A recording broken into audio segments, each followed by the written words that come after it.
começando o primeiro podcast aqui do Futebol Interior, para você que acessa www.futebolinterior.com.br. Agora aqui no canal do YouTube do Futebol Interior, você terá sempre uma entrevista legal aqui com um ex-jogador, um ex-esportista, enfim, com alguém ligado ao futebol e ao esporte. E está começando hoje o primeiro podcast aqui do canal do Futebol Interior no YouTube. E o primeiro convidado é nada mais, nada menos que um dos maiores craques do futebol brasileiro, com passagens pelo Santos, São Paulo, futebol do exterior, Caldense, Ponte Preta, Guarani, União São João, Itumbiara, enfim, várias equipes, e ele vai contar a sua trajetória no futebol, as resenhas fora do futebol. E olha que tem muita curiosidade em relação a esse convidado. É ele, Ailton Lira. Oi, Ailton Lira, um abraço, sempre um prazer tê-lo com a gente. E é uma honra, no primeiro podcast aqui do Futebol Interior, tê-lo aqui como convidado. Um abraço, Ailton Lira, seja bem-vindo. O prazer é meu, Nilcinho, de estar participando com você mais uma vez. Agradecer pelo convite, é sempre uma satisfação. Porque aqui dentro de Araras você divulga muito o esporte, é um jovem que está sempre à frente das coisas que acontecem do esporte aqui de Araras, e sempre que você me convida, eu fico muito agradecido e procuro comparecer sempre com a maior alegria. Obrigado pelo convite e vamos aí, né? Vamos contar a história. Que história que não falta, né, Ailton Lira? Está aí hoje saboreando aí um bolinho de bacalhau, porque o objetivo aqui do podcast do Futebol Interior é uma comida de boteco, e depois a gente vai aperfeiçoando isso, alinhada a um bom bate-papo. Então tem que ter um bom bate-papo, tem que ter um gostoso bolinho de bacalhau, uma gostosa comida de boteco, tem um salgadinho aí, enfim. Oferecimento Zanqueta Congelados, olha que beleza. Meu Deus, quando eu não for participar, você pode me convidar só para vir comer o bolinho, com o maior prazer. Você gosta, Lira? Você gosta? É muito bom, recomendo. Recomenda.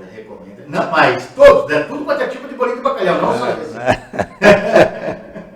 Grande Ailton Lira vai estar nesse bate-papo gostoso com a gente aqui nesse podcast do Futebol Interior, e você pode acessar www.futebolinterior.com.br.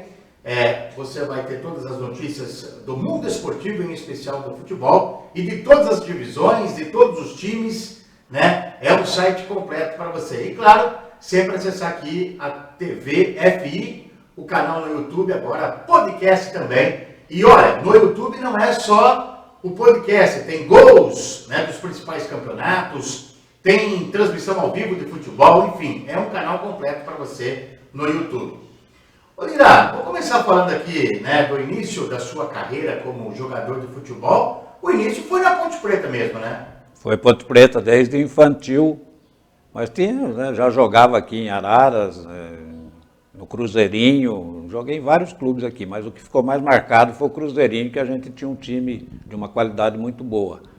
E depois teve o Araras Clube, né, que é acho que foi o primeiro clube a formar aqui como profissional, que não deu muito certo, mas chegou a fazer alguns jogos.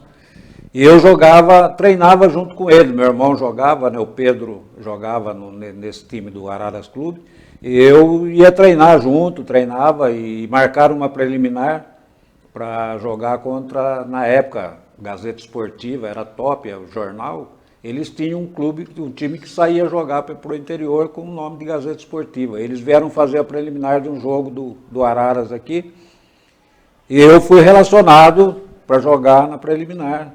Eu joguei meio tempo, o treinador me tirou no intervalo, e o seu Zé Duarte chegou no segundo tempo para ver. Ele treinava a base da Ponte Preta, infantil, e ele veio para ver se tinha algum garoto que destacava para ele levar para a Ponte Preta. E ele não me viu jogando, ele viu o Titinho Moza 4, que é aquela história, todo mundo fala que a minha carreira foi sempre contrapeso, eu sempre fui contrapeso. Aí ele viu o Titinho Moza 4, isso foi num final de semana, ele voltaram para Campinas. Na sexta-feira ele voltou para procurar o garoto que ele tinha visto. E ele, chegando em Araras, ele encontrou o Martoni e o Odair, que era um barbeiro na época. Depois ele encontraram na Avenida do Café, ali o Martoni morava por ali, estavam ali sentados, e o seu Zé chegou, como ele não conhecia, ele sabia, o Martoni já tinha jogado na Ponte, e ele foi perguntar sobre o garoto que ele tinha visto. E o Martoni não sabia quem era, falou, eu conheço, e levou o seu Zé na minha casa. E seu Zé Duarte sempre foi impressionante, ele batia o olho num garoto, num jogador, ele gravava. E ele, quando eu abri a porta para ver quem era, aí o Martoni falou, é esse garoto aqui, o seu Zé olhou e falou, não, mas não foi esse daí que eu vi jogar, não foi esse daí. Aí falou, bom, mas se o senhor quiser, o senhor pode levar esse, que esse também joga bem. Aí eu expliquei para ele que eu sabia quem era, levei ele na casa do seu Tite, né, do pai do Titinho. Enquanto isso, minha mãe ligou, meu pai trabalhava fora de Araras, minha mãe ligou para ele falando que tinha um pessoal de Campinas que veio para tentar levar para fazer uma avaliação. E meu pai falou, se o seu Tite deixar o menino dele ir, pode deixar ele ir também. Então foi o que aconteceu, nós fomos, era uma sexta-feira, o campeonato infantil estava já transcorrendo, e falou, ó, era o último dia de inscrição, nós chegamos lá sem treinar nada, já fomos tirar fotografia, ainda o seu Zé não pressionou nada, ele falou, vai lá, tira foto, assina a ficha e nós vamos treinar. Se eu gostar, vocês ficam, se não gostar, eu já rasgo a ficha, vocês vão embora para Araras. Quer dizer, você foi como um contrapeso, na verdade. Ele veio, Então você acabou se tornando um jogador de futebol por acaso. É o que eu procuro falar sempre para os jovens, às vezes, apesar que hoje está muito mais fácil do que na época, né, Nilcinho? Eu, até a época que eu trabalhei nos times de base, eu sempre falava para os garotos, falei, gente, quando tem que acontecer, se você vai ser um jogador de futebol, você vai ter uma oportunidade na vida, ela vai chegar. Não precisa ficar desesperado, querer fazer teste em 10, 20 clubes aí para ver se fica. Se você tem uma qualidade, se você estiver brincando na rua, pode passar um treinador, um empresário, ver você e te levar. A vida, ela oferece oportunidade, mas a pessoa tem que estar preparada para aquilo, quer dizer, saber jogar, ter uma boa qualidade. Não adianta o cara não ter uma qualidade e querer jogar futebol. Então, tudo na vida, todas as profissões, você tem que ter uma boa noção para você fazer aquilo. E o jogador é muito mais o atleta, ele tem o dom, nasce e vai ter a oportunidade. Então, eu sempre falo que numa parte, eu agradeço a Deus por eu ter começado na Ponte. A minha carreira, eu falei agora semana, se eu tivesse ficado na Ponte Preta e jogar na Ponte Preta, o que eu joguei na Caldense, a minha carreira seria outra, a nível de Brasil, a nível de exterior. E olha que já foi um sucesso, hein? Então, mas por quê? Mas eu cortei etapas. Eu estava na Ponte Preta, o que na minha cabeça o que era? Roberto Pinto, Dicá, Manfrini. Então tinha um Sérgio Moraes, tinha uma quantidade de jogador de meio de campo que na minha cabecinha lá, eu não enxergava a possibilidade de eu jogar na Ponte Preta. Até porque o Dicá é a maior estrela da Ponte. Sim, hoje, mas o Manfrini jogou no futebol do Rio. Sim, mas veja bem, o Roberto Pinto já estava quase parando. E por que eu não poderia jogar junto com o Dicá? Se eu joguei junto... Mais jovem? A diferença não é muita, mas eu cheguei no infantil, ele já jogava no principal da Ponte, mas só que ele acho que é 4 anos a diferença. Mas de idade até um exemplo de hoje, que a gente pode trazer para hoje, o Hendrick, aí do Palmeiras. Sim. O menino já tem talento para jogar no profissional, inclusive. Mas só então, que não coloca ele porque é jovem. Mas sabe o que é, Nilson? Hoje, né, o que a gente começa a pensar, a raciocinar, o que eu enxergava? Que eu não via possibilidade de jogar na Ponte pela qualidade que tinha a base, o profissional da Ponte, que eu tive agora no encontro dos jogadores da Ponte em dezembro, eu estava comentando, eu falei, o que aconteceu no Santos, meninos da Vila, na Ponte Preta poderia ser meninos da Ponte Preta. Sim. Pô, Wilson Quiqueto, Nelson Batista, Samuel, Araújo, Luizinho, Sérgio Moraes, Dicá, Manfrini, Adilson, sabe? Era tudo na faixa de 18, 19 anos, 17 anos, que teria, porque na época não tinha juniores. Do juvenil eu já ia para o profissional. E esses caras tinham idade, vamos supor, se tivesse juniores, a maioria estaria jogando juniores. O Cilinho colocou tudo para jogar no profissional. Depois saiu o Cilinho, entrou o seu Zé, que era o treinador da base. Então eu cortei a minha carreira. Pela minha cabeça, apareceu a oportunidade de ir para a Caldense. Eu agradeço a Deus, porque foi um clube que me deu uma estrutura, uma condição muito boa, mas não era divulgado. Nós jogávamos um Campeonato Mineiro, o nosso time era fora de série, jogava de igual com o Cruzeiro, com o Atlético, passava sempre na frente do América.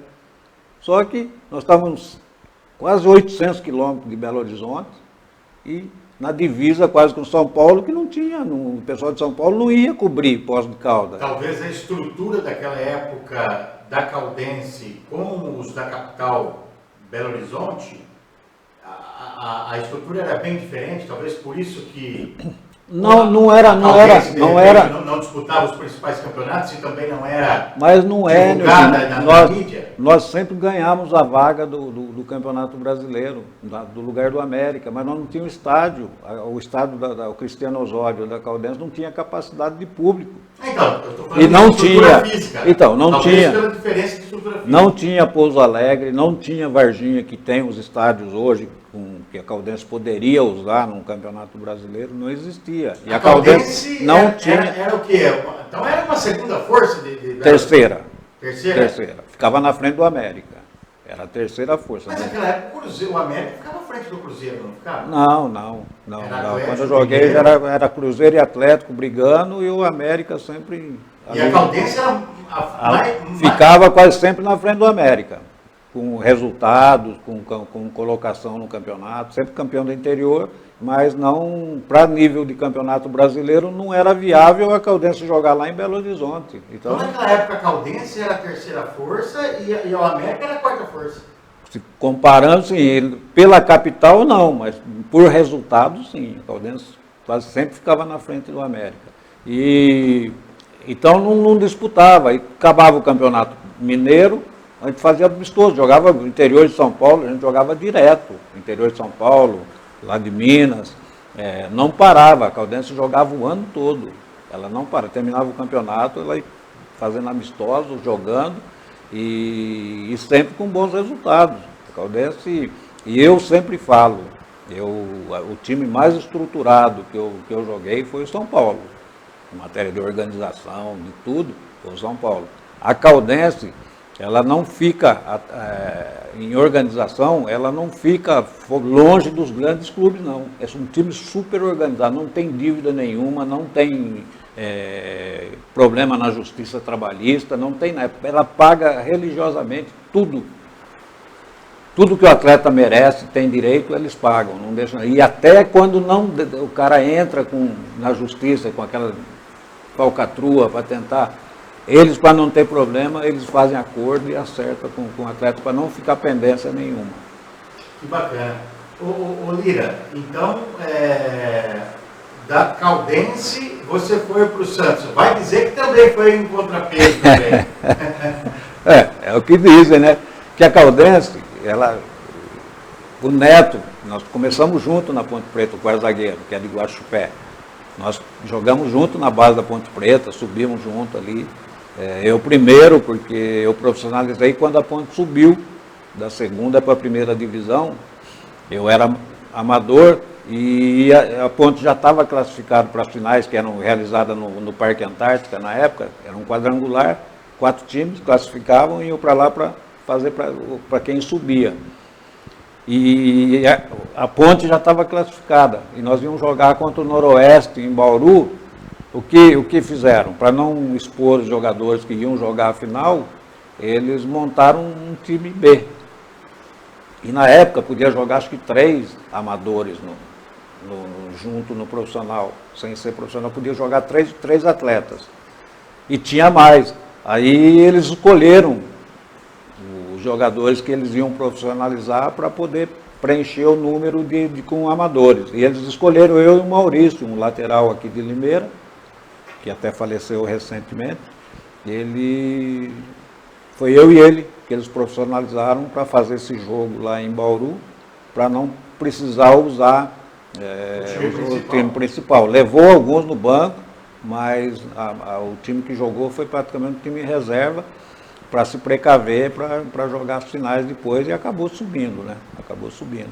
Então, a minha passagem na Ponte foi desde infantil a profissionalizar. Eu não fui titular na Ponte, treinava, jogava alguns amistosos, esse jogo é oficial, mas eu tenho uma admiração com a Ponte Preta, porque foi onde tudo começou, onde abriu as portas para mim. Como é que foi conviver com o Dicá? Eu conheço umas feras do futebol, eu conheço, mas ele é meu ídolo, eu sempre que encontro com ele, falo com ele, me inspirei muito nele, suguei algumas coisas sobre cobrança de falta, vi ele treinando, dando macete, como batia. Então, eu tenho ele como meu ídolo. E para mim, pode ter, o pessoal fala, habilidoso, não sei o que, Ronaldinho Gaúcho. Realmente é habilidoso, mas o Ronaldinho já é meio malabarista, né? Põe a bola no pescoço, faz aquela firula. O de cara, habilidade inata. A bola vinha do jeito que vinha, ele dominava o que ele fazia com a bola. Para mim, era um jogador que eu me espelhei muito e admirei muito. E como pessoa, sensacional. Lá eu convivei com umas feras, né? O próprio Roberto Pinto, cara, tinha uma canelinha fininha, mas batia na bola como ninguém. É sobrinho do Jair da Rosa Pinto, né? Uma família de craques. Então, conviver com esse pessoal, para mim, foi muito importante. Teodoro, Chicão, Valdir Pérez. Quer dizer, a Ponte era um celeiro de jogadores, de nome, tanto criado ali na Ponte Preta, como quem vieram fazer parte do elenco ali, que ajudou muito a toda aquela geração que estava na base ali, olhando esses jogadores, convivendo com eles, né? Eu vou até pedir para a produção colocar o Zé Duarte na tela aí. O Zé Duarte, na sua carreira... Eu sempre que eu tenho oportunidade de falar, eu tenho o seu Zé como um segundo pai para mim, porque o seu Zé, ele me buscou aqui em Araras, quer dizer, sem querer, mas me levou, e ele fez parte da minha carreira, sempre que possível, me chamando para jogar nos times que ele treinava. Então, tanto na Ponte, como depois a minha ida para o Santos, depois eu fui com ele para o comercial de Ribeirão Preto, tipo assim, devendo alguma coisa para ele do que ele fez para a minha carreira. Então eu dei uma gratidão muito grande pela família do seu Zé, sabe, que sempre me tratou muito bem. Então eu tenho ele um carinho especial na minha carreira, porque eu devo muita coisa a ele. Legal, tá aí Zé Duarte, né, que foi um grande... Treinou União também, né? Treinou. Quando ele... Ponte também, né? Ponte, União e Guarani, né? Quando ele veio aqui para a União, eu estava parando, ele que me chamou para trabalhar no Sub-20, foi ele que me indicou para darem a chance para mim treinar o Sub-20 do União. 1987? Não, foi 89. 89. E esse é o Dicá, ó, a imagem do Dicá aí, ó, que foi um craque na Ponte Preta, na Ponte Preta, né? Toda a torcida da Ponte Preta gosta do Dicá. Tem ele como, acho que, o maior ídolo, né? Da camisa da Ponte Preta, sem dúvida nenhuma. Agora, Lira, então quer dizer que a sua ida para o Santos também foi com contrapeso com o zagueiro Neto? Foi. O Santos, no tempo que nós jogamos lá na Caldense, o Santos tinha uma dificuldade para zagueiro. E divulgava, o pessoal falava do zagueiro da Caldense, do Neto, e eles mandavam os olheiros ir assistir jogo da Caldense. Foram vários jogos da Caldense, os olheiros do Santos, olhar, o seu Olavo, não lembro o nome de quem ia, mas eu lembro do seu Olavo. E eles iam assistir o jogo, e no relatório eles colocavam, né? Não, o zagueiro jogou bem, mas o melhor, que sobressaiu, que destacou, foi o que joga com a 10, o meio campo. Aí os caras, pô, meio campo. Quando você jogava pela Caldense. Sim, o meio campo aqui tá cheio, né? E tinha mesmo, né? No Santos tinha uma qualidade em tempos, né? Enquanto o Lira está falando, a imagem do time da Caldense, e o Lira está aí, ó, agachado ali. Aí você tinha Brecha, que jogou, foi jamais... No Santos. No Santos. Brecha, que jogava no meio, Fito, Nenê, Belarmino, tinha Negreiros, tinha vários, né, jogadores da posição, que eles falavam, pô, mas mais um meia, né? Aí não levava o zagueiro e também não chamava o meia. Isso foi passando. Aí quando o seu Zé foi contratado... Pelo Santos, o seu Zé foi contratado, ele juntou um grupo de jogadores que ele conhecia, que jogava no interior de São Paulo, nos times menores, e levou. E nessa colocou meu nome e do Neto, e o pessoal, quando ele falou, o pessoal voltou à memória do que falavam, ele, vamos contratar. Aí foi que deu a oportunidade para a gente, eu e o Neto, ir para o Santos. Mas todo mundo, você pega os comentários, as histórias que o pessoal fala, o Santos foi contratar o zagueiro Neto, aí a Caldense exigiu que levasse um meia também, não sei o quê. Eu não sei até onde é a verdade disso daí. Mas foi dessa maneira, nós somos dois juntos para o Santos, através da indicação do seu Zé Duarte. Legal. E no Santos, Lira, você teve uma carreira excepcional, né? Com muitos gols. Mas tem um detalhe importante nisso. Me conta. Eu gosto de detalhe. Tem um detalhe importante. A Rádio Cultura de Poços de Caldas, ela é ainda... Influenciou? Não, ela é... E na época era muito mais. Todos o pessoal da Bandeirantes eram acionistas sócios da Cultura de Poços.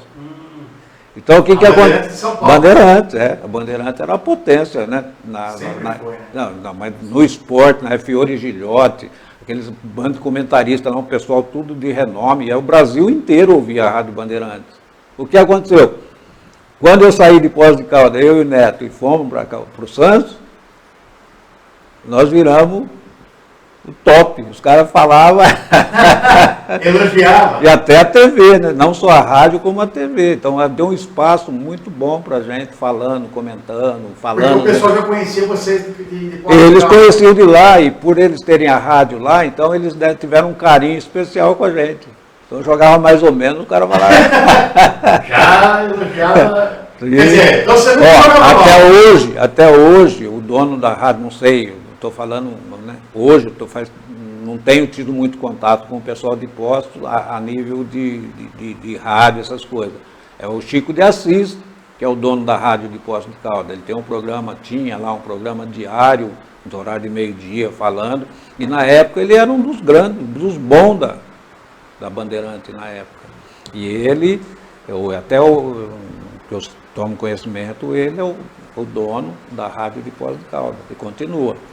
Então, isso daí ajudou muito, quer dizer, a nível de Brasil.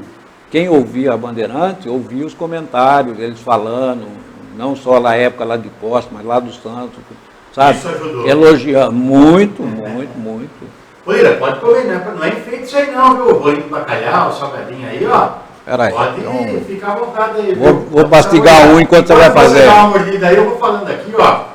Futebol Interior, www.futebolinterior.com.br. O pessoal está participando aqui, né, do podcast, pode deixar mensagem, dá like, curte, enfim, participe com a gente. Essa é o primeiro podcast de muitos, né, que a gente vai estar colocando para vocês aqui no YouTube da TV FI, aqui no YouTube do Futebol Interior. E você pode acessar o site e todas as mídias sociais aqui, né, do Futebol Interior, hoje recebendo Ailton Lira, grande craque, né, jogador excepcional, com passagens por vários clubes do futebol brasileiro, futebol internacional inclusive, e esse bate-papo gostoso aqui com Ailton Lira, falando da carreira dele, da trajetória dele no futebol.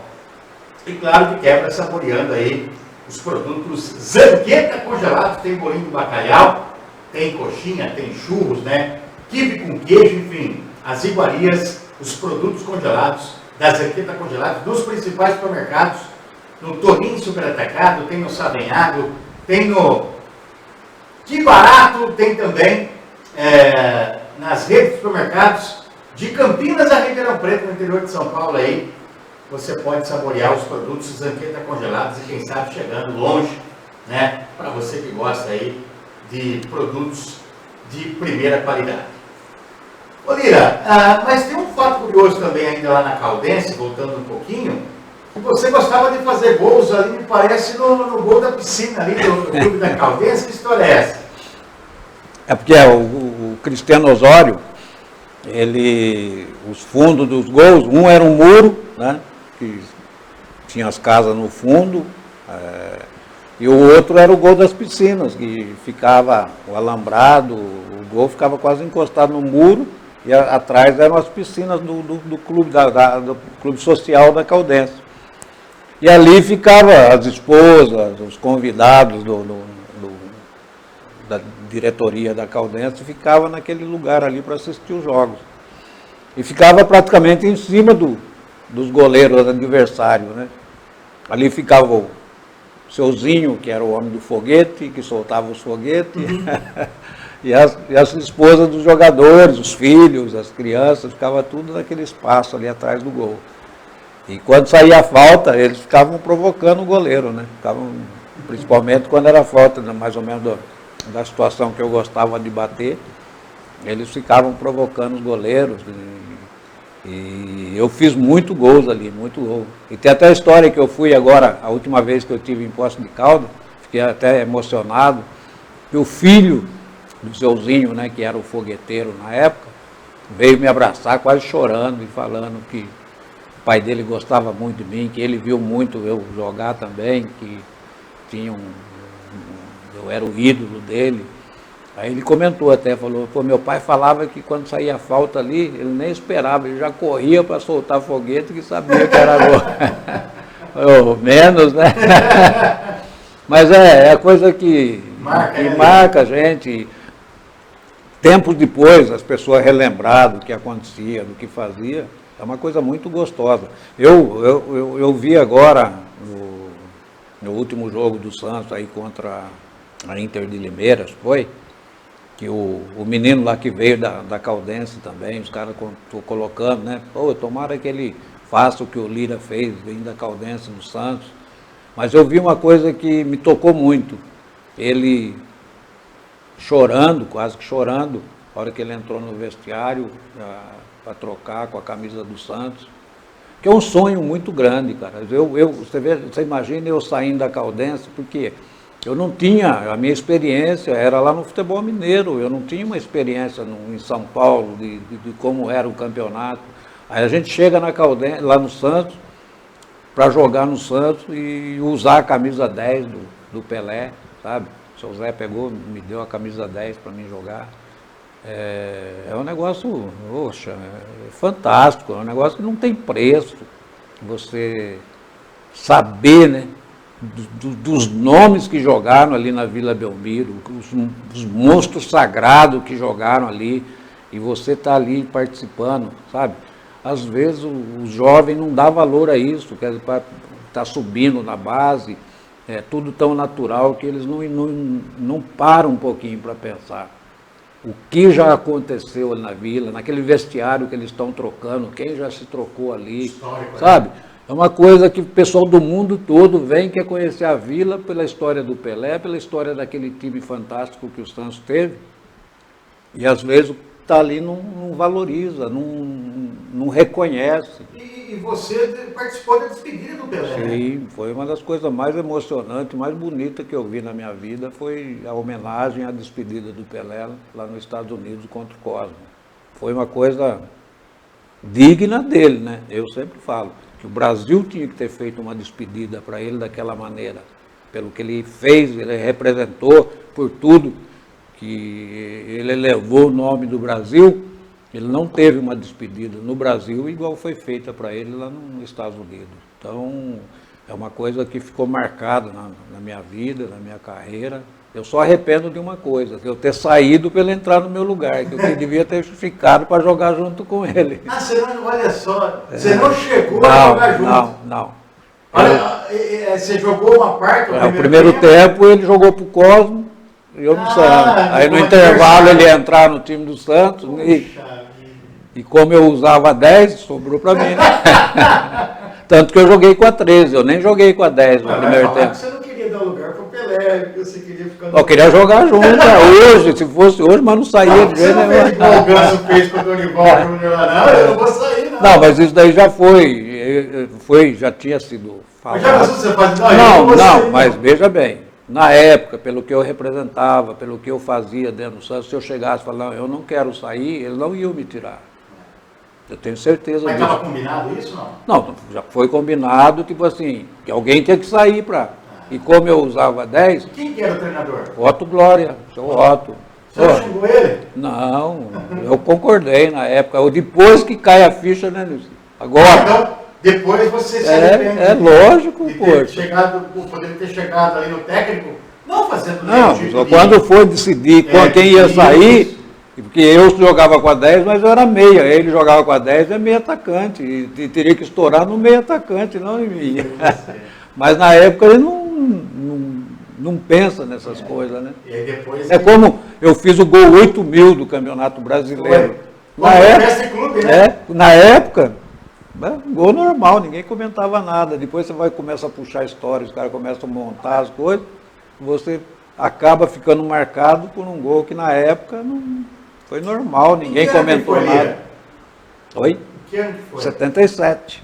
Você fez o gol 8.000 do Campeonato Brasileiro contra o Festa Clube aqui lá em Manaus. Ah, foi em Manaus. Foi em Manaus. Ganhou o jogo? Ganhamos, o Santos não perdia. O Santos não perdia, né? Que legal, né? São histórias interessantíssimas. Mas em 77 nós passamos uma fase meio difícil, que estava muito estabilizado o time. Trocava muito os jogadores, tinha muito empresário mandando jogadores, o time do Santos estava numa situação difícil, né?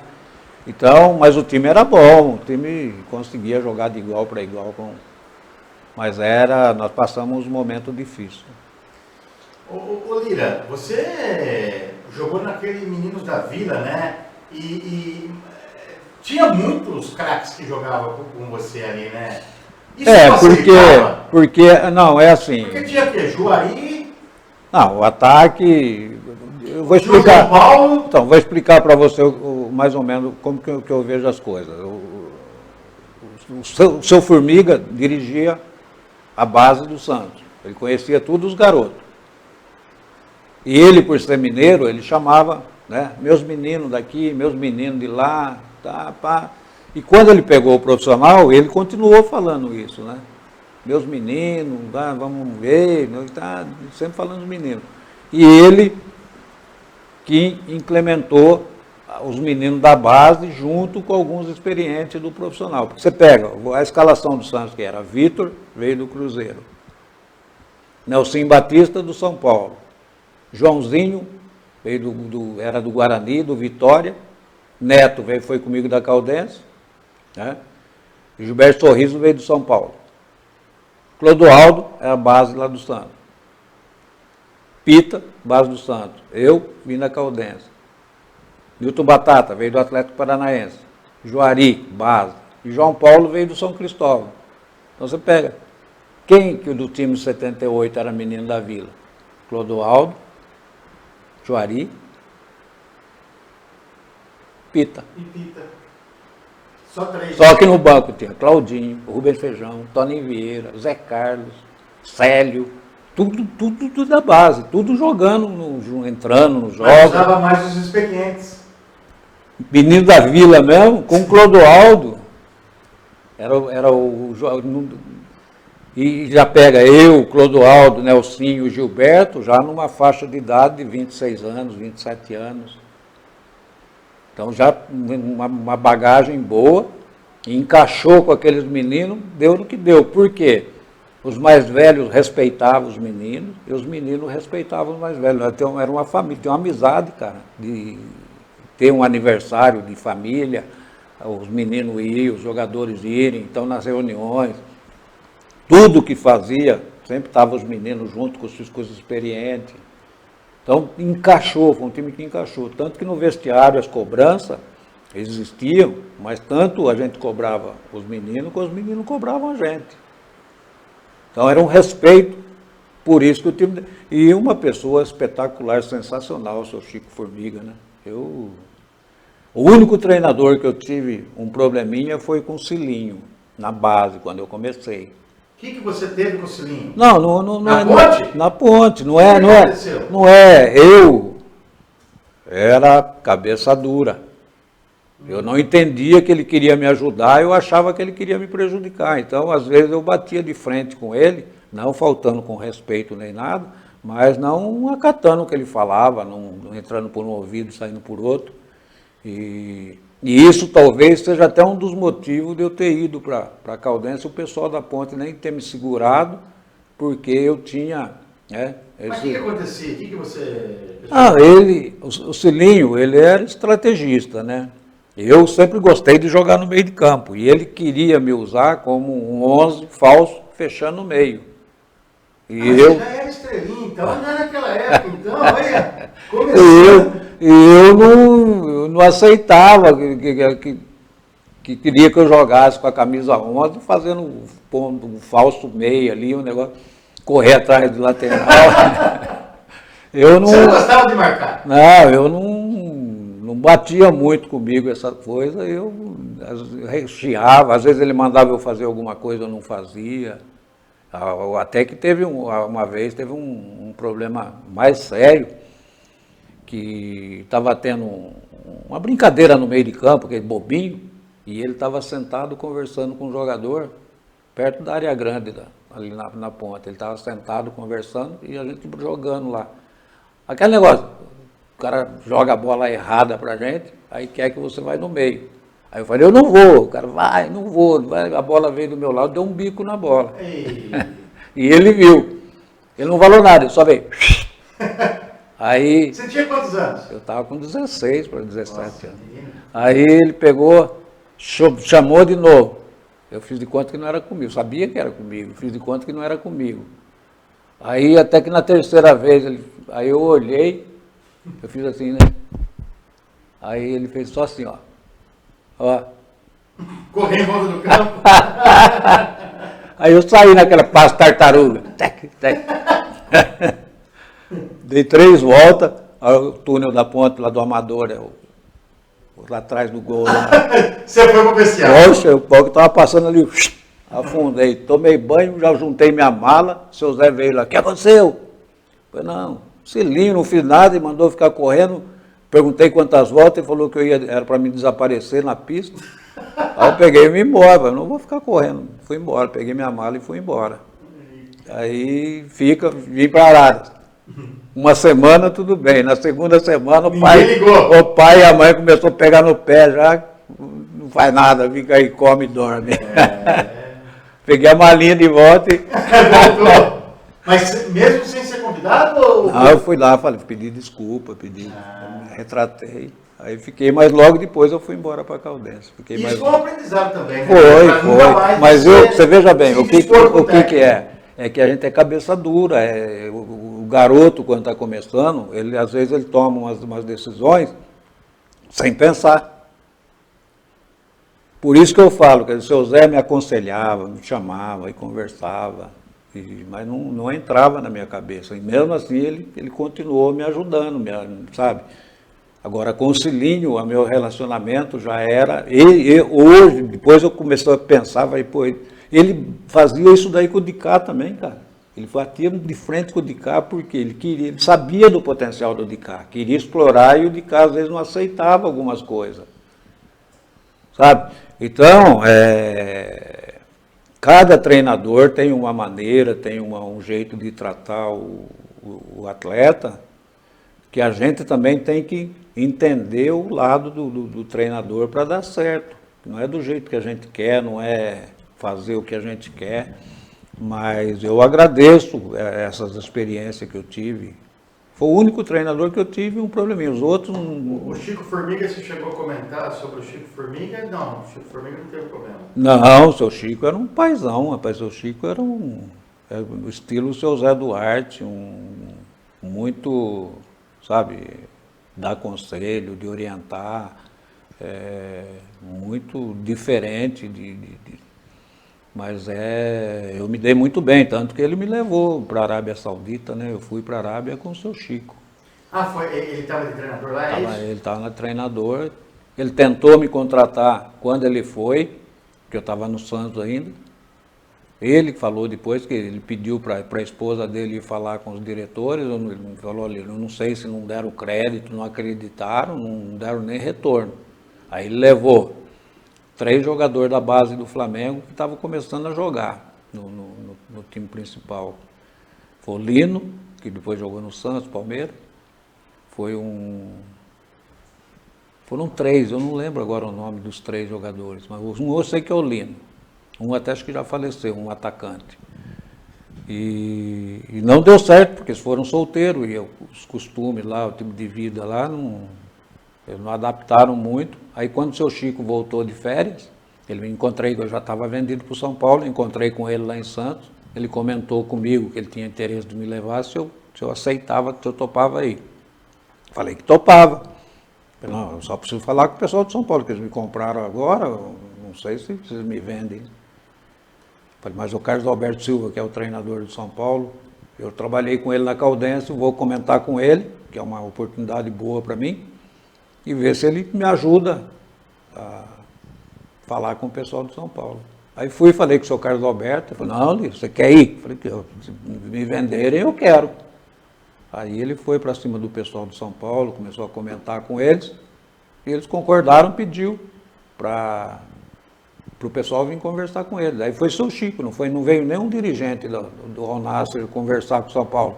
Eles autorizaram o seu Chico. E o Al Nassr é o time tradicional lá da Arábia. É, o que veio no Mundial de Clubes aqui, no Brasil.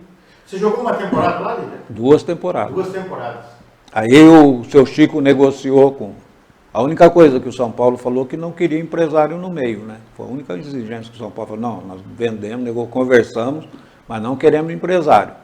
Aí foi o seu Chico que intermediou. Então ali você fez seu pé de meia ali na Arábia Saudita.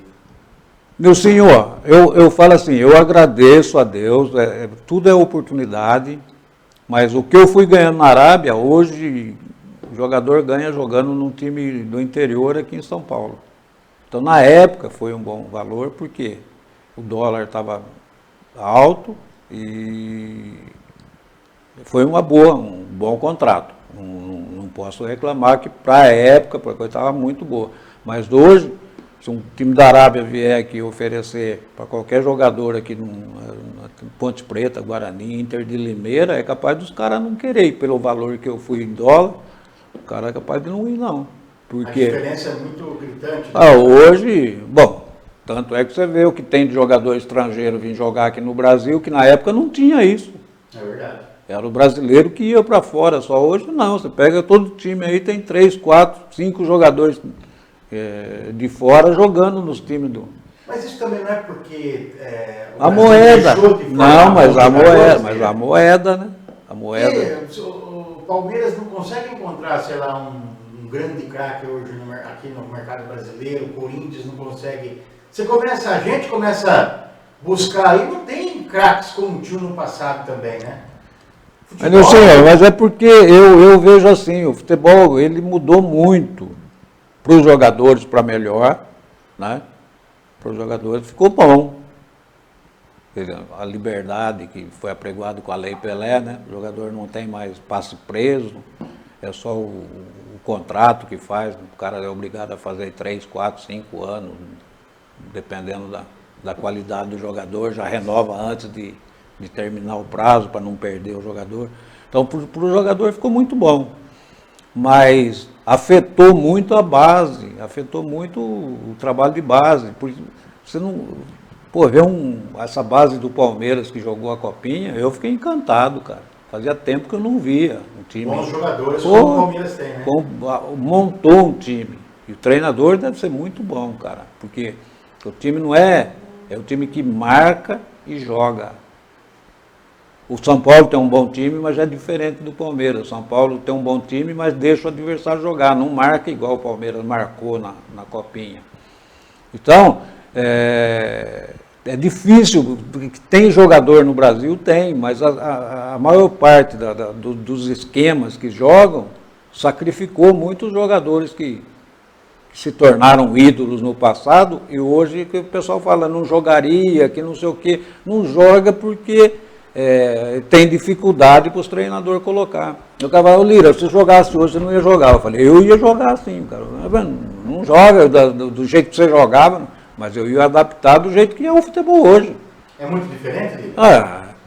Hoje você tem que ter muito mais condicionamento físico para poder suportar. Se você tem habilidade e você tem o condicionamento físico, você vai ser diferente do outro jogador. Continua a mesma coisa, Nilson. Então o jogador, um Ganso da vida, vamos colocar o Ganso, que é um nome que sumiu, ninguém fala mais. Está no Fluminense. Não, mas não joga. O Ganso não sabe jogar futebol? Mas não seria pelas seguidas contusões que ele tem no joelho? Você chegou a ter contusão? Comentaram a respeito. Você chegou a ter contusão também? Tive alguma, mas não séria, graças a Deus, não de precisar cirurgia, nada. Mas que nem jogador hoje, próximo do que você jogava, até um tempo atrás seria o Ganso, mas aí não dá para comparar. Eu tenho um. Mas não dá para você comparar com o Ganso, porque o Ganso ficou muito ruim, daí você é ruim com o pau. Mas tem um que está jogando, vai fazer 40, já fez 40 anos, e que joga pra caçamba. O Pedro, o Nenê? Nenê. Do Vasco, do Fluminense. Sim, jogou para tudo quanto é time. Todo ele lugar é parecido com o que você jogava? Só que ele é um pouco mais rápido, pelo biotipo dele. E também pelo condicionamento que é hoje. Era diferente do que a gente fazia. Então hoje, o jogador ele é obrigado a ter um ritmo mais rápido, uma coisa mais, sabe? O Ganso, para mim, do jeito que ele joga, que ele fala que foi a cirurgia no joelho, que não sei o quê, eu já comentei isso com você. Se ele se aperfeiçoasse em bater falta, bater escanteio e jogar o que ele joga, ele seria ídolo do Brasil, não só do time que ele joga. Jogaria na seleção brasileira. Você não vê mais hoje um cara bater falta, bater um escanteio. O cara vai bater escanteio, bate no primeiro pau ali na área pequena, ali, o cara que está na frente corta, quer dizer, não leva perigo nenhum. O zagueiro vem lá da área para tentar fazer um cabeceio, o cara vai bater o escanteio, bate no pé da trave, no primeiro pau ali. Aliás, Lira, sobre isso daí mesmo, a sua especialidade foi cobrar falta e pênalti. Aliás, o Valdir Pérez ficava irritadíssimo com você, né? Tem uma história aí com o Valdir Pérez, não tem? Não é. O Valdir nós jogamos junto na Ponte. A gente já se conhecia. Mas eu treinava muito cobrança de falta, com barreira móvel. Então o que acontece? Se você treina a falta com a barreira, com a dificuldade maior, aí no pênalti acaba se tornando mais fácil, né? Eu não gostava de treinar pênalti, eu treinava muita falta, mas no pênalti eu sempre olhei o goleiro, eu nunca fui escolher um canto e bater. Eu sempre olhei, eu tenho, né, na época, um canto preferido, que ali eu tenho certeza, o que é? A perna esquerda, bater cruzado na frente do goleiro, que a bola vai fugir da mão, e ele, só se ele sair muito antes para ele chegar na bola. Mas então você tinha o hábito de jogar sempre no canto direito? Não, do goleiro? Não, eu estou falando como que eu fazia. Eu chegava para bater o pênalti, eu tenho o meu canto preferido. O que é? Que é difícil de errar. Bola cruzada na frente do goleiro para fugir da mão dele. O chapado, se o goleiro der um passo, ele consegue, se eu pegar a mão na bola, ele consegue chegar mais fácil do que o cruzado. Então, eu sempre esperava a definição do goleiro. O que é? Eu chegava na bola, com a passada da bola, se o goleiro não se mexesse, eu batia no meu canto de confiança. Se ele desse o sinal de mexer, eu via o que ele ia fazer. Se ele via no canto que eu via bater cruzado, rolava, batia com menos força no outro canto para fazer o gol.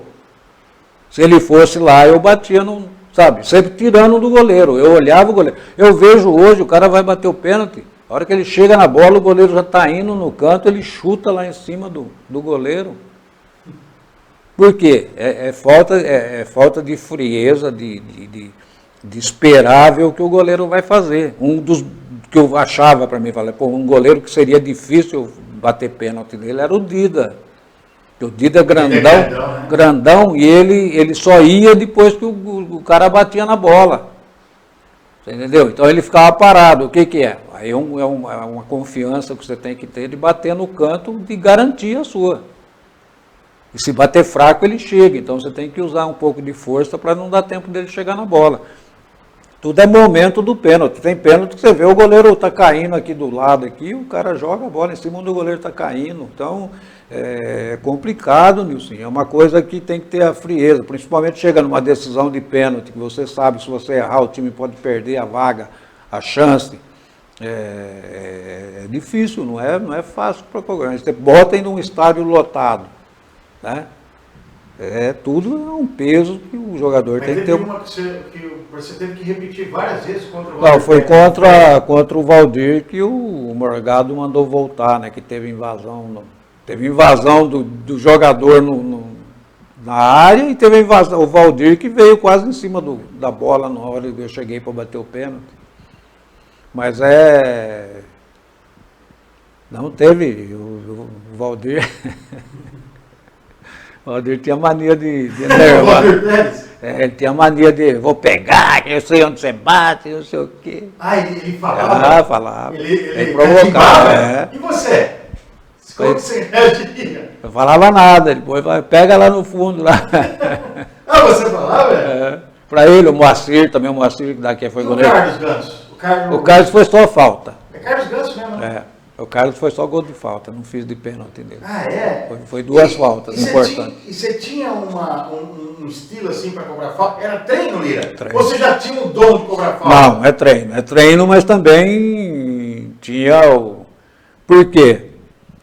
Eu gostava de cobrar do lado direito, né? Por cima da barreira. E eu não usava muita força, era meia força e bem colocado.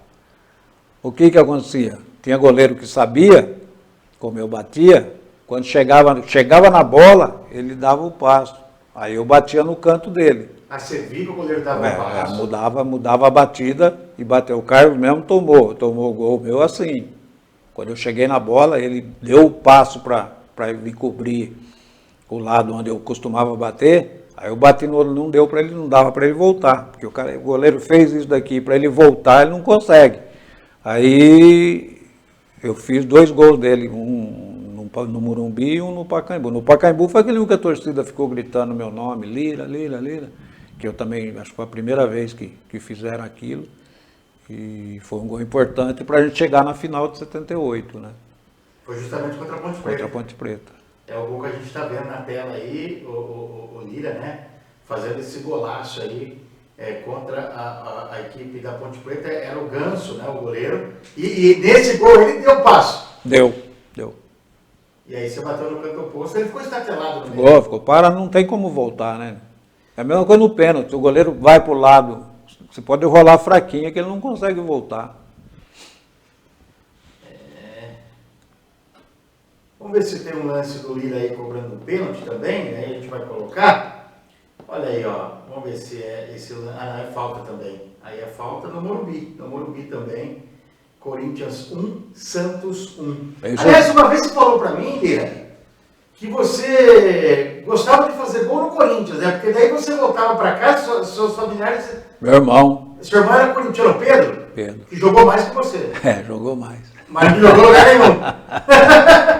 Aqui em Araras ele jogou mais. Não, tem essa história, né, que a turma fala, né, que jogou mais que você, mas daí... jogou. Aqui em Araras ele jogou mais do que eu, não joguei aqui. Você é filho do seu irmão ainda? Não, faleceu. Já faleceu. Mas, tanto é que você é corintiano, né? Mais ou menos, né? Não, você é corintiano. Não, meu time de coração, de criança é Corinthians. Eu sempre falo assim, ó,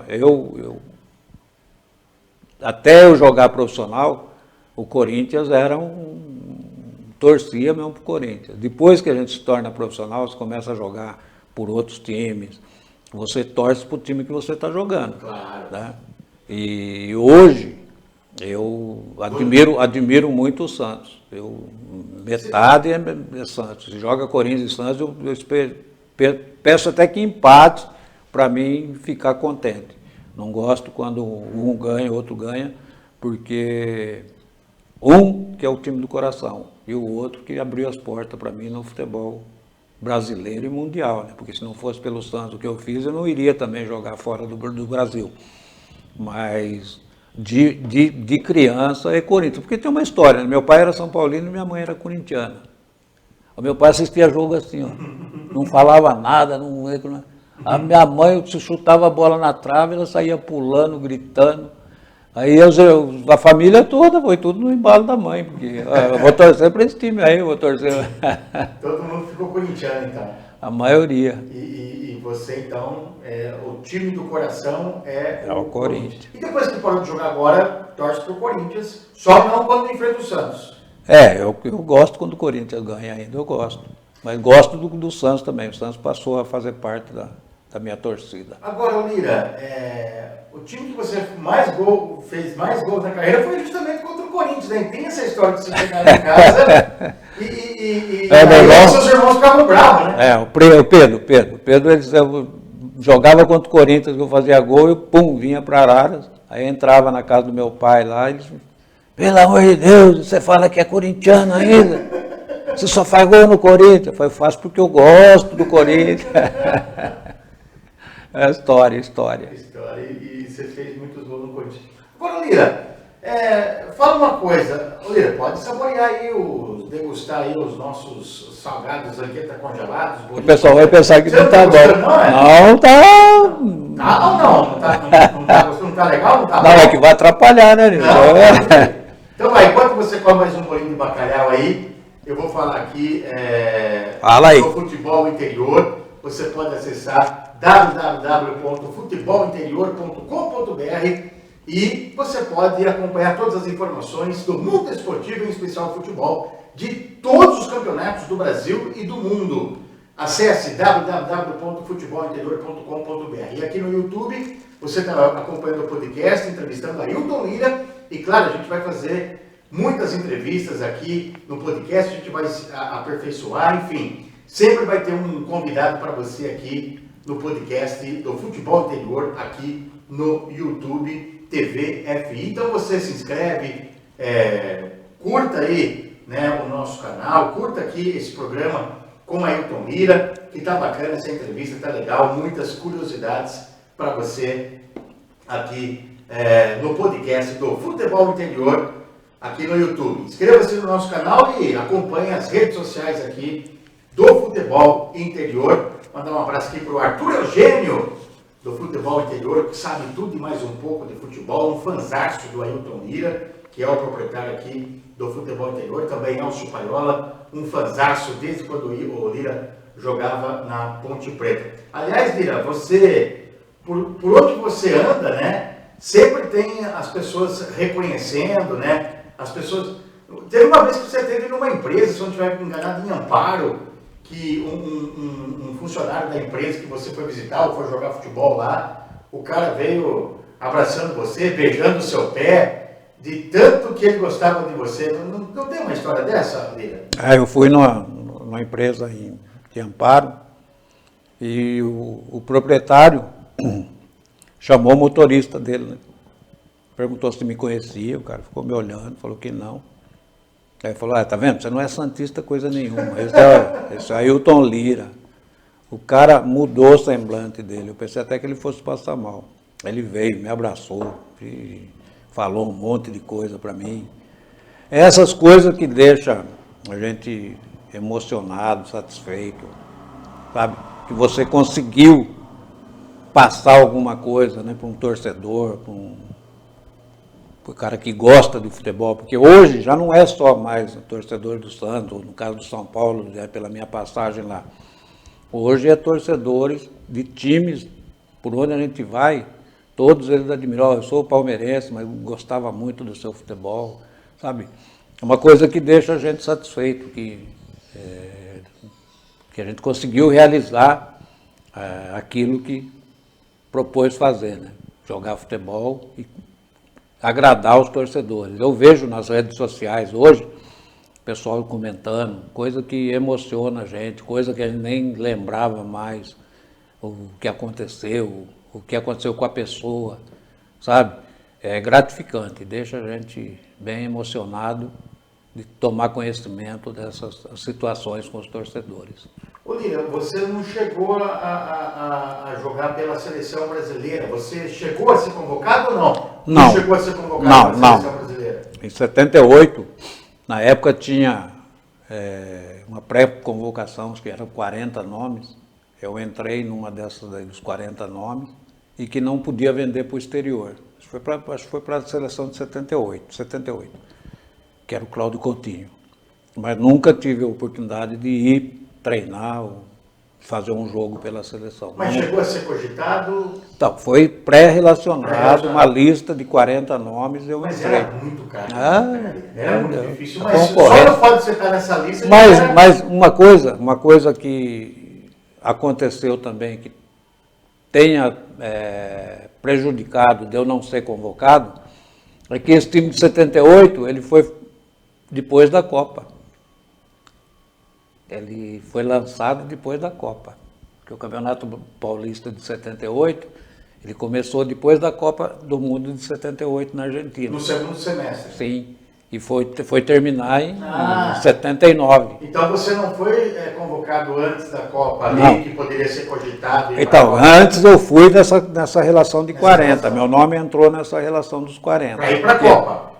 Não, eu fazia uma pré-seleção, antes, sem convocação, sem nada. Então saía acho que a CBF soltava colocava lá 40 nomes, mas chamava só 20. Isso, então nesses 40 que era para que não podia, era para não vender para o exterior. Porque na época não tinha essas transações que não. Que é muito rápida. Então, estava nessa relação, mas aí teve a Copa do Mundo, não fui convocado para nada, nem para uma avaliação, nada, porque eu também, o dia que o Cláudio Coutinho foi assistir o jogo lá no Maracanã, que nós jogamos, acho que foi contra o Botafogo, o Fluminense, o Vasco, não sei, foi um jogo contra o time do Rio, e eu não fui bem, eu não joguei bem, eu reconheço que eu não fui bem no jogo, e era talvez uma chance que ele poderia me chamar para pelo menos fazer uma avaliação junto com o grupo. Você tem essa frustração? Não, de maneira nenhuma. Não. Eu sou bem resolvido nessas coisas. Eu via jogadores com um potencial muito maior, com um destaque muito maior na época, né? Pô, tinha jogadores fantásticos, cara. Então, eu não fiquei frustrado, porque eu acho que para o clube eu consegui jogar muito bem. Mas não sei se conseguiria jogar numa seleção brasileira. Naquela época. Entendeu?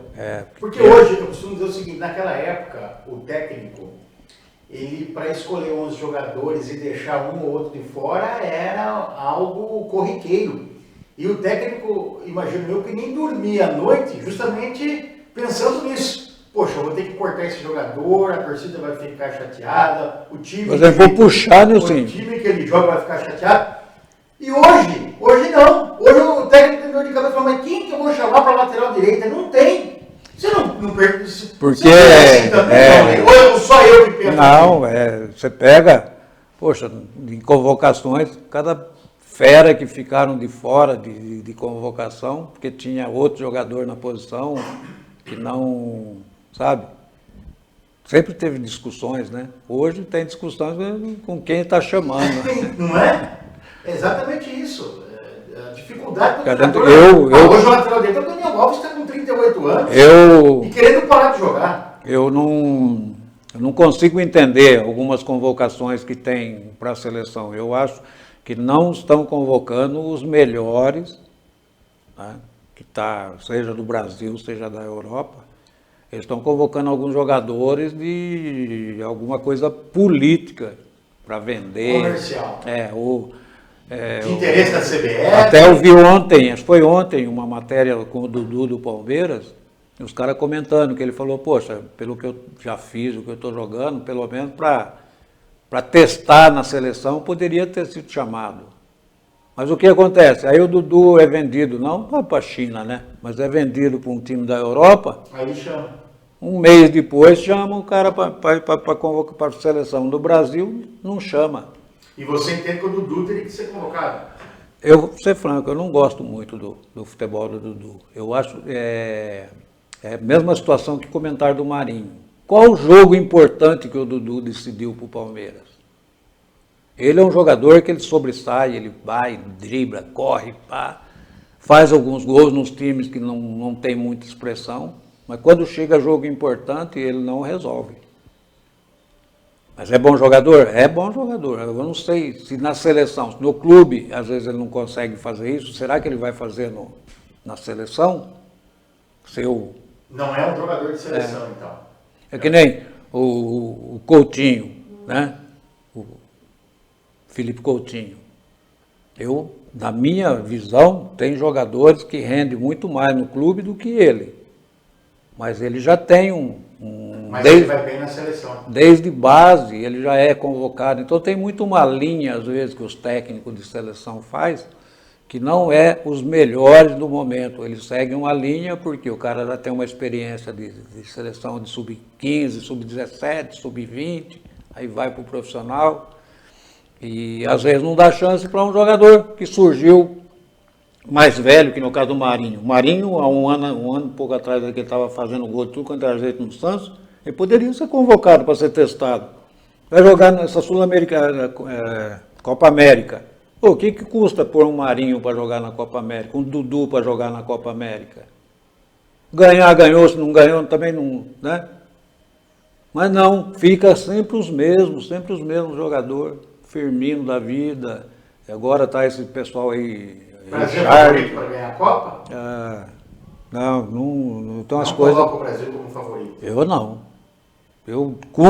Da maneira que está, nós não vamos longe, não. Mas não vai longe. Bater com as seleções europeias, apesar que eu não gosto também quando falam que o Brasil está muito abaixo do futebol europeu. Não está. O Brasil tem jogadores de qualidade para jogar de frente contra qualquer seleção do mundo, mas tem que ser bem convocado. Por que não pode jogar junto os jogadores que têm uma qualidade muito boa? Ela fala, não pode, porque Neymar não pode jogar junto com, vamos supor, esse menino do São Paulo que está aí arrebentando, aí, o Antony. Por que ele não pode jogar? Porque sai um, tem que para entrar o outro. Por que não pode pôr junto? Para ver. Que está jogando no Ajax. Né? Da Holanda, né? Oi, tá aí na seleção, aí se põe o Antony, tem que tirar um que é mais ou menos o mesmo futebol que ele. A Copa de 70, que todo mundo fala, o que foi a Copa de 70? Jogou a nata do futebol brasileiro. Piazza era volante, jogou de quarto zagueiro.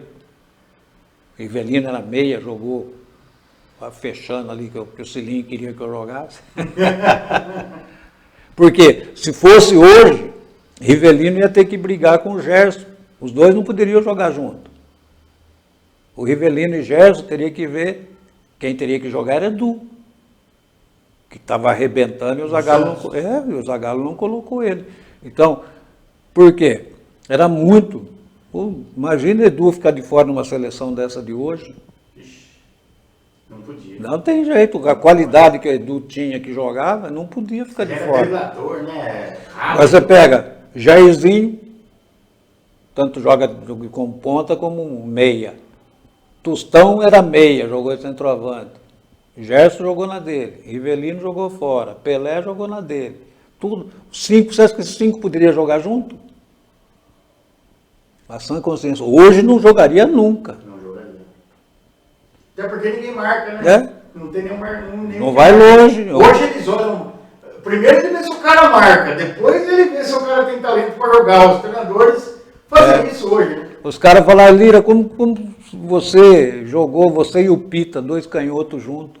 Falei, é loucura do Formiga. Mas deu certo, né? Qual outro treinador que ia fazer um negócio desse? Mas tinha que fazer, né? Mas ele tinha outro jogador para pôr. Mas o talento que vocês tinham ganhava jogo? Mas se fosse hoje... não coloca. Não colocaria. Você ia marcar? Nem cartela de bingo. Nem cartela de bingo. O Pita ia marcar? Também não. Então É o que eu falei. Mas tinha um volante ali que mandava a gente atacar, Clodoaldo. A gente voltava um pouco, vai trazer os caras pra cima da gente aqui, vai atacar. Não, Xinga. Zito. Não, Clodoaldo, pô. O Clodoaldo que era o fera ali. Os caras, todo mundo fala do Zito. Eu, na minha cabeça, eu vi um pouco o Zito jogar. Mas eu fico pensando, às vezes, falo assim, meu Deus, se o Zito foi melhor que o Clodoaldo, ele realmente era um monstro. Porque o Clodoaldo vai jogar bola não sei aonde, cara. Era craque. Pô, Ele marcava por ser... marcava, saía jogando, driblava os caras e fazia tudo, cara. E parece que tinha imã, onde ele estava, parece que a bola ia onde ele estava. Ô, Lira, e o time do Santos hoje, hein? Cara, eu gosto desse presidente. Eu acho que ele está acertando muita coisa no Santos. Os caras falam, mas não tem time. Mas o Santos sempre foi mais ou menos isso. Tem time, não tem dinheiro. Tem dinheiro, não tem time. Então, e lança os meninos. Pô, se você for buscar, Nilcinho, esse time da Taça São Paulo, o Santos não tinha time para jogar a Taça São Paulo. Não sei como que apareceu esses jogadores, eu não sei. Para ele chegar a ser vice-campeão. Os caras tomou de 4, tem que levantar a mão para o céu. Tem 5 jogadores que estão no time profissional do Santos que tem idade para jogar no Sub-17. Porque o Santos não tem time hoje. Mas veja bem, se ele pega esses 5, 6 jogadores que estão lá no profissional e traz para jogar a Copa São Paulo, ele não perderia para o Palmeiras do jeito que perdeu. Poderia ter chance até de ganhar, porque os jogadores do Palmeiras ali estavam jogando jogadores que jogou o Campeonato Brasileiro. Sim. Da idade, 20, 19, 18 anos. Mas o Palmeiras entrou para ser campeão. Já com uma... Porque tem aquela musiquinha, não tem copinho, não tem mundial. O pessoal já estava com o saco na lua lá. Mas você pega... Esse ano vão ganhar. Então, o trabalho do Santos foi muito bom. Aí eu vi torcedores, tu perdeu de 4, podia ter tomado mais, não sei o quê. Mas o trabalho foi muito bom, pô. Vamos colocar por baixo da copinha, ele revelou 4 jogadores para o time principal. Se vai jogar ou não é outra história, mas que tem condições de ser usado, já está no lucro. E no time profissional tem mais 5 ou 6 que tem idade para jogar no... Kaique, o Ângelo tem idade sub-17, cara. É quase igual o menino do Palmeiras lá, ué. Então, já está no profissional, já fez gol na Libertadores. Se o Santos traz ele para baixo, ele que já jogou nesse nível de Libertadores, de Campeonato Brasileiro, para jogar a Copinha, o rendimento dele ia ser muito melhor. Porque ele vai jogar mais ou menos na idade dele, na categoria. Ele jogando com 16 anos, ele pegando um cara de 30, 32, jogando no Brasileiro, na Libertadores, pegar aqueles back, né, sul-americano, dando tapa para todo lado. Então, é diferente. O Santos fez uma campanha que tem que tirar o chapéu e elogiar, não pode criticar. Ele não usou do potencial que ele tinha para trazer para baixo, para tentar ganhar a copinha. Mas eu digo profissional. O profissional, eu creio que ele vai fazer um bom campeonato. Ele tem... contratou alguns jogadores pontuais. E que o Marinho agora foi pro Flamengo. Mas o Marinho já estava perdendo espaço. O Marinho já estava perdendo espaço. Eu vejo o Ângelo com potencial para ser trabalhado, para ser um jogador top do Santos, porque ele tem tudo para estourar. Não sei a cabeça dele como que é, mas ele tem tudo para se tornar um ídolo do Santos. Driblador, vai para dentro do sentido do gol, tem uma boa habilidade, então ele tem tudo para ser um grande nome do time do Santos e pode suprir o Marinho. Por quê? Essa contratação do Goulart foi muito boa, porque ele vai dar, se ele for o jogador que orienta os mais novos, ele vai dar o equilíbrio para esses meninos. A hora que precisa chamar atenção, a hora que precisa, né? bater e assoprar. Tem que bater e assoprar, né? Então, se ele for esse jogador, ele vai conseguir melhorar o nível desses garotos que o Santos tem.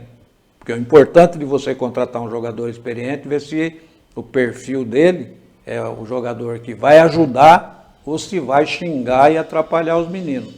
Isso é muito importante.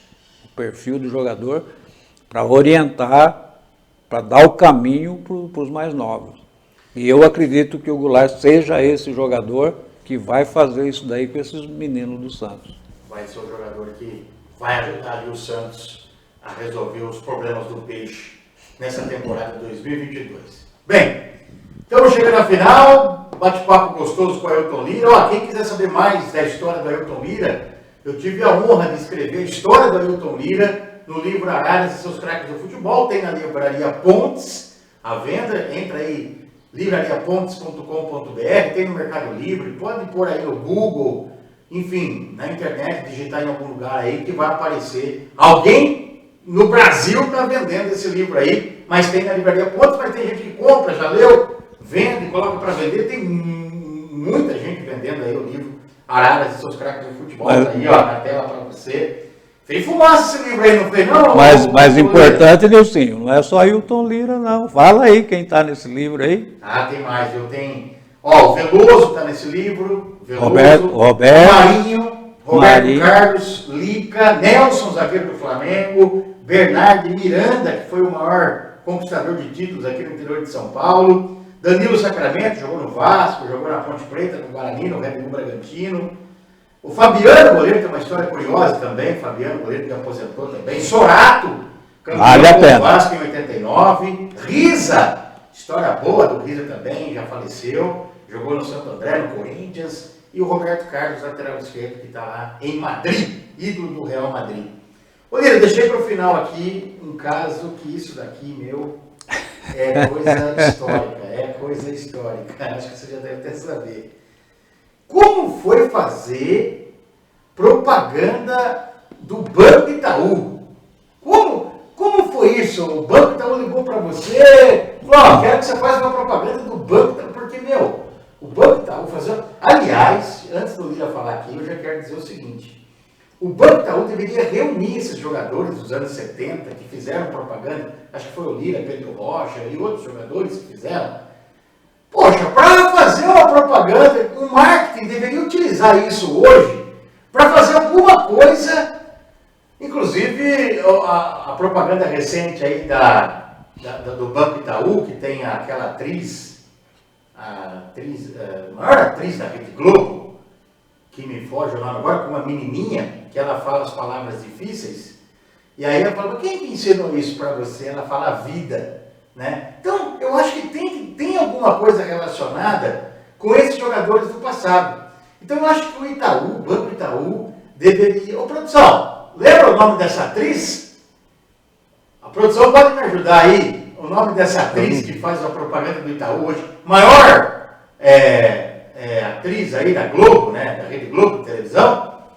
Eu acho que caberia o marketing do Itaú hoje reunir esses jogadores do passado com esses profissionais da atualidade hoje fazendo essa propaganda. Como foi para você fazer essa propaganda do Banco Itaú, Lira? Aí foi o seguinte, o Itaú lançou a campanha do pé de meia, né? Caderneta de poupança do pé de meia. Daquela época? Na época. E eles procuraram... Fernanda Montenegro, a atriz que faz a propaganda do Itaú. Eles procuraram dos clubes o jogador que estava destacando, que estava sobressaindo, para fazer a propaganda. Aí, através da assessoria do banco, comunicou com o Santos, o pessoal me procurou. E porque acabou. Você é o maior nome do Santos, acho que na época. Que estava destacando, né? Aí foi. Ó, você vê o que eu não sei se eu vou falar a realidade aqui, o que realmente aconteceu. Mas quem fez pela Portuguesa foi seu Otto Glória, não foi o jogador. Quem era o maior nome da Portuguesa? Enéas. Enéas Mas o Enéas teve um probleminha na época, não sei relacionado com o que foi. O banco descartou porque não ia agregar. dentro do que eles estavam pretendendo, com a divulgação do que tinha acontecido. Eu não lembro agora o que é, não vou falar, porque realmente eu não sei o que aconteceu, mas foi um problema disciplinar que aconteceu. E eles pegaram o seu Otto Glória. O Pedro Rocha fez Pedro pelo São Rocha, Paulo, né? Jorge Mendonça pelo Palmeiras, eu pelo Santos. Então, do Corinthians, quem foi? Acho que foi o Zé Maria. Zé Maria.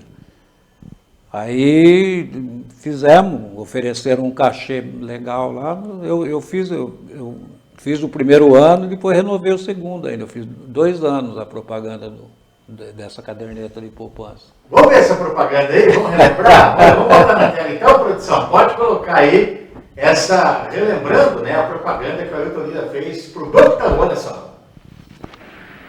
Ailton Lira, por que você aplicou o bicho de domingo na caderneta de poupança Itaú?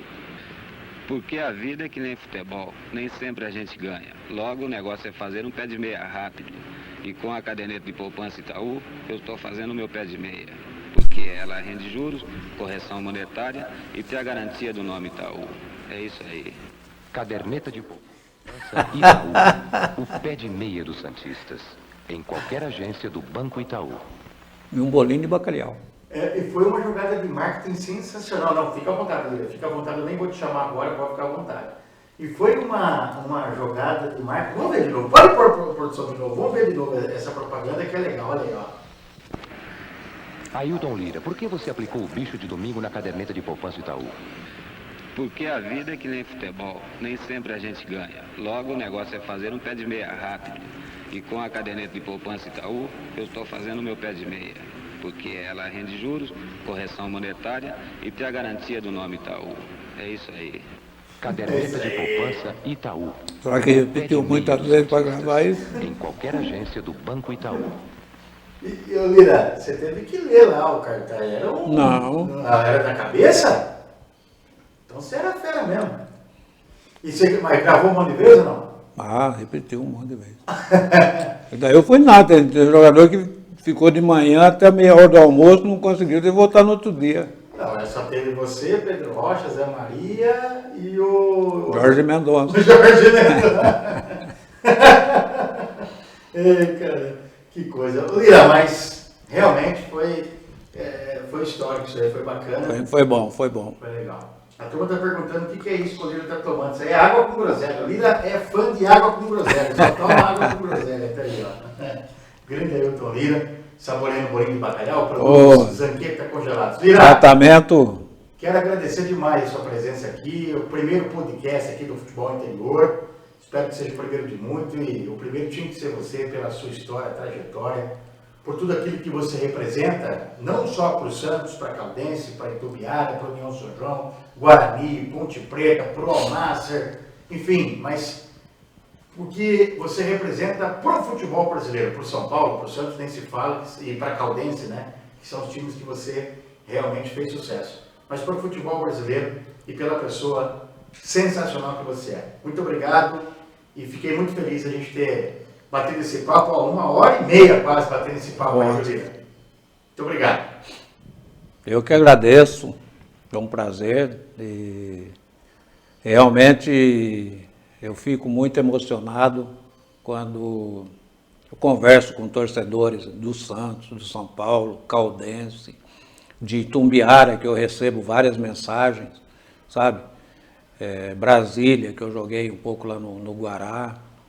Então eu fiz um círculo de amizade muito grande e quase que impossível, até com o pessoal da Arábia. Tem um árabe que quase todo final de ano ele vem aqui para o Brasil, faz matérias com jogadores que jogaram por lá e está sempre me procurando, sempre batendo um papo e falando lá do Al Nassr, como está nos campeonatos.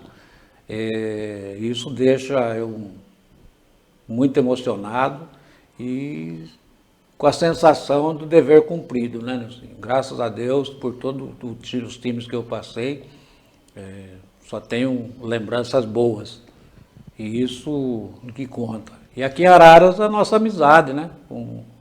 De onde eu nasci, meus amigos, que sempre que eu converso, só escuto coisas boas. Então eu me sinto realizado pela carreira que Deus me proporcionou e pelas amizades que eu consegui no meio do futebol.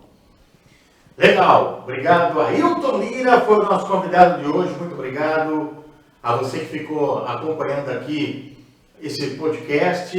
Espero que você continue nos acompanhando e vem muito mais novidade por aí. Muito obrigado a todos, valeu. E esse programa fica por aqui, esse podcast fica por aqui. Até o próximo, valeu, tchau. Ô, Lira, presta só essa aí, ó. Isso aí, encerrando aqui, ó. Zanqueta congelados, um verdadeiro bolinho de bacalhau, tá bom? Ó, nos principais supermercados, tá certo? Valeu, gente! Até o próximo! Valeu, Ailton Lira. Tchau, muito obrigado. Valeu, Lira. Valeu. Até a próxima. Valeu.